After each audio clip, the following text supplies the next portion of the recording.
The Titans, biggest crowd of the day, about 15,000 on hand in Nashville. And these teams have cultivated a real dislike for one another. Remember, the Titans stomped around on the crest in Baltimore. Vrabel and Harbaugh were a little bit chippy about that. Early on, Tannehill up top to A.J. Brown. Does he get away with a little shove on Marlon Humphrey? Humphrey wanted OPI, didn't get the call.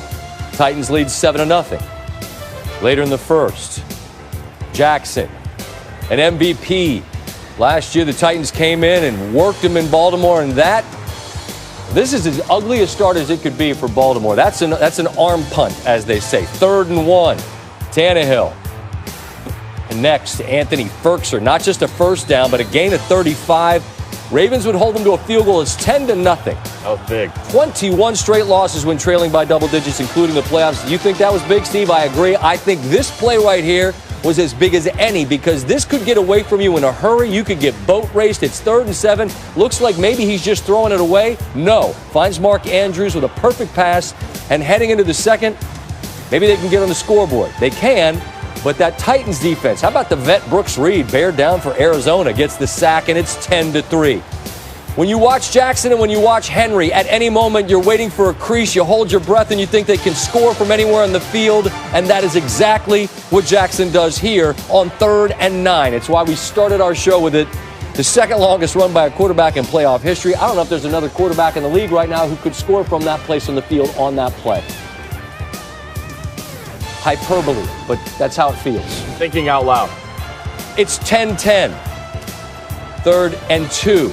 Love this play design. Get the Gus bus. Gus Edwards out there blocking.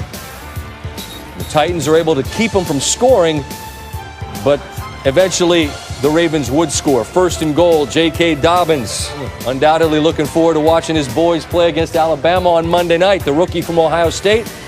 And it's 17 unanswered. After scoring 10 straight to start this game, the Titans offense really bogs down until Tannehill finds Brown. Then it's 3rd and goal. Tannehill's got nowhere to go. Actually is able to flip it to Henry, but he is quickly corralled. Ravens again hold him to a red zone field goal, 17-13. Henry's got 29 yards on 14 carries, but just like Jackson, you're constantly just waiting for that crease. And if you're a Ravens fan right here, you're thinking, uh-oh. Except the Ravens are able to grab him and hold him to an 8-yard gain, which is the longest he had in the game. 2 plays later, 3rd and 2. Tannehill, Jonnu Smith, knocked away. Good play there by Elliott. And so you've got a consideration here. You got 10 to go in the game. Mike Vrabel, 4th and 2. You got Henry, but he's having a tough time getting yards. What do? He punts. Brett Kern's punt caught inside the 20, inside the 15. So here's Vrabel on his decision to punt in that spot. Just decided to punt. Thought we were playing well defensively. Thought we would get a punt inside the 10 and be able to play the field position game. Had some time there that I felt like we could. We know how the rest of the world feels about that spot. I'd have gone for it, but mostly you're not allowed to punt. Certainly not in those situations. And I understand the analytics. Jackson to Andrews, 17-yard gain. Next play, it's Jackson. Look out. Makes a couple of moves and he's got 136 rushing yards, joining Colin Kaepernick, the only quarterbacks in the Super Bowl era to have 100 yards rushing and a rushing TD in a playoff game. 4th and 2. They go for it. They get it. However, there is OPI. You see Snead maybe a little too obvious there on the pick play. So you bring in Justin Tucker from 51, who earlier had missed from 52, which I didn't know what I was looking at because he doesn't miss field goals. It was shocking. But he doesn't miss there. What a luxury to have a guy that you can trust almost implicitly. They lead by 7. 3rd and 1. Henry gets stuffed. Again, that 4th and 2 earlier, maybe that was the consideration. Henry was really bogged down. Tannehill goes for it and gets it here. Season can continue. 2nd and 5, need a touchdown to tie it. Pass tipped and picked. Marcus Peters there. And then the Titans really enjoyed themselves as they sprint as a team to the logo. They got 15 for that. And you see up top, Brown with a hand up. Randy Moss style wanted to get that look from Tannehill. It was single coverage there. And there's that Ravens celebration that earned them 15.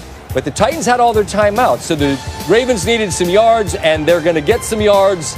And Jackson, smart play there, stay in bounds. Let's let that clock run. When it's over, Lamar on his first playoff win.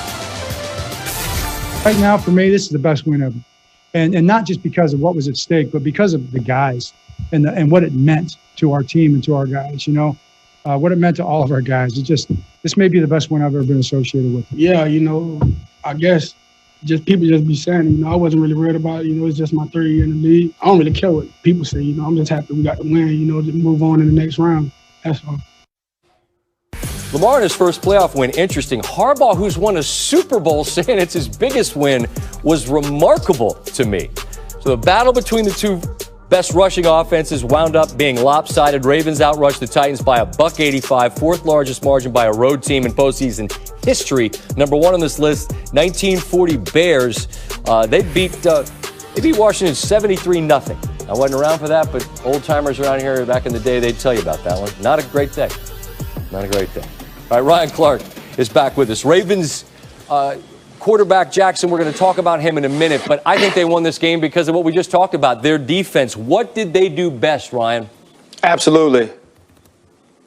You know, early on in the year, I took a little flack for saying that Derrick Henry's style wasn't physical up front around the big boys. And so the Baltimore Ravens made him earn it in the middle, and they really didn't do anything fancy. It was old-fashioned, sound football. You'll see here, they stacked the box early, and so they were going to make Derrick Henry earn it. They had the people to block it. There are 9 in the box. They're going to have a kick out, a double to get to the linebacker, and they just have to win. Watch Baltimore attack this run. They're going to win here. They get off of the blocks, and they make Derrick Henry have to get hit before he gets started. Here's my favorite play. They're going to try to run a zone to the front side. They're going to kick out. Those dudes are going to get smashed. They're going to try to reach, and they're going to get beat across their face. There is nowhere for Derrick Henry to run, and though he's big, though he's strong, though he's fast, if you get him before he gets going, before he gets to the second level, he can't use his long stiff arm. He can't use that speed to get going. The Baltimore Ravens made a decision.